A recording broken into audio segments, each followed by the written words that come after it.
Cricket ভিত্তিক website Wisden স্বীকৃত টি-20 ম্যাচে ২০২৫ সালের পারফরমেন্স বিবেচনায় বর্ষসেরা একাদশ ঘোষণা করেছে। সম্পাদকীয় দলের নির্বাচিত এই একাদশে জায়গা পেয়েছেন বাংলাদেশের বাঁহাতি পেসার মুস্তাফিজুর রহমান। উইজডেন জানিয়েছে, আন্তর্জাতিক ও ফ্র্যাঞ্চাইজি লিগ মিলিয়ে সব ধরনের স্বীকৃত টি-20-র পারফরমেন্স বিশ্লেষণ করেই এই দল গঠন করা হয়েছে। ২০২৬ টি-20 বিশ্বকাপ সামনে রেখে গত বছর এই সংস্করণে ম্যাচের সংখ্যাও বেড়েছিল। মুস্তাফিজ গত বছর ৪৩ ইনিংসে ৫৯টি উইকেট শিকার করেন। তার বোলিং গড় ছিল ১৮.০৩, স্ট্রাইক রেট ছিল ১৫.৯ এবং ওভার প্রতি রান দিয়েছিলেন মাত্র ৬.৭৮।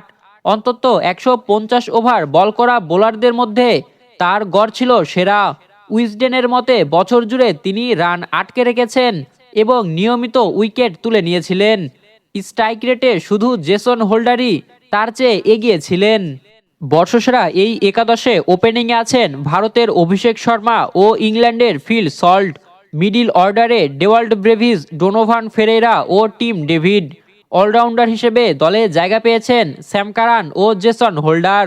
স্পিনার হিসেবে সুনীল নারাইন ও বরুণ চক্রবর্তী এবং পেস আক্রমণে জ্যাকব ডাফির সঙ্গে আছেন মুস্তাফিজের এমন কীর্তিত্ব আপনার কাছে কেমন লেগেছে জানাবেন কমেন্টে। রাহুল আলামিন, বিডিআই স্পোর্টস।